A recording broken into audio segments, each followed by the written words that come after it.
Labvakar, mazie un lielie pasaku draugi! Novembris Latvijai ir svētku mēnesis. 11. novembrī mēs pieminām mūsu Latvijas brīvības cīnītājus, bet 18. novembrī svinam Latvijas dzimšanas dienu. Un gluži tāpat kā pērn, arī šajā gadā es gribu lasīt Latvijas bērnu un jauniešu pārdomas katru otrdienas vakaru novembrī. Pateicoties Latviešu valodas aģentūrai, man ir rokā 2 grāmatas – Dzimtas stāsti ar saknēm Latvijā un Ko Latvija tev varu dot.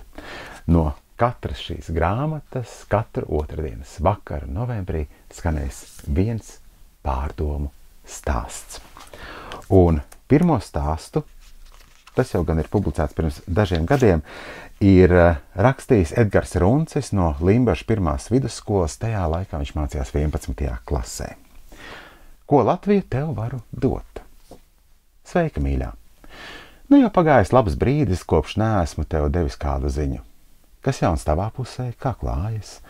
Tikai nedomā, ka rakstu tādēļ, ka esmu tevi aizmirsis. Nebūt ne. Klausos katrā ziņā, ko atnes klaņojošie vēji vai ļautiņi, kuri domā, ka zina visu. Klausos, ko viņi runā, bet ne visam ticu. Ieteiktu darīt tev tāpat.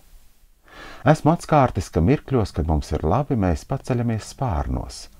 Tevis dēļ varētu kalnus gāzt, purvus nosasināt un pazemē nokāpt.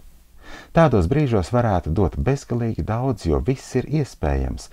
Nav šķēršļu, nav barjeru, nav nesasniedzamu virsotņu. Nu nav. Ja vien es to vēlos, ja vien nav kas tāds, kas grauž un nozog domas. Tomēr ir reizes, kad nespēkā nolaižas rokas vai labi iecerētais nesanāk. Kad visvienkāršākais darbs ir par grūtu un kad jūtos kā bērns. Tad nespēju palīdzēt sev kur no citiem, arī, piemēram, tev. Redzi, mīļā, neteikšu, ka nesīšu tev zelta kalnus un slavu pasaulē. Neteikšu, ka varu sniegt nebeidzamu mīlestību un cieņu, vai arī aiziešu tur nezinu kur un atnesīšu to nezinu ko. Ne pušplēsta vārda nedzirdēsi par to, kā celšu tavā sētā gaismas pili un kopšu plašos tradīciju laukus. Necer dzirdēt no manis, ka nepametīšu šo vietu un nolikšu savu dzīvību pie tavām kājām. Tie ir dzejoļi un vārsmas ar vārdu plūdiem, kuriem pārāk bieži ir tukšu salmu vērtība.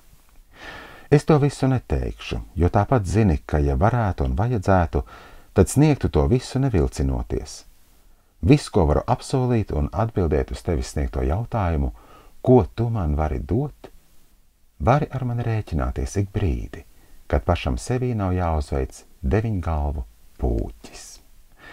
Tā Edgars Runcis. Diezgan godīgi un arī skarbi.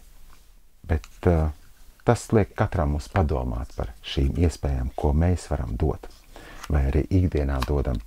Un lūk, fragments no 2. grāmatas Dzimtas stāsti ar saknēm Latvijā. Adela Rasma Mīkstā no Limbažu novada ģimnāzijas. Tolaik, kad viņš šo rakstīja, viņa mācījās 12. klasē. Mīļuks, tā mēs saucām manu vecvecmāmiņu. Mūžam atcerēšos, kā vēso ziemas vakaros ielīd pie viņas gultā un sildīja savas nosalušās pēdas. Viņa vienmēr rūpējās par mani, kā florists rūpējas par reti sastopamu kaktusa šķirni. Viņa mani aplaistīja ar rūpju ūdeni un baroja ar pagātnes stāstu marmelādēm.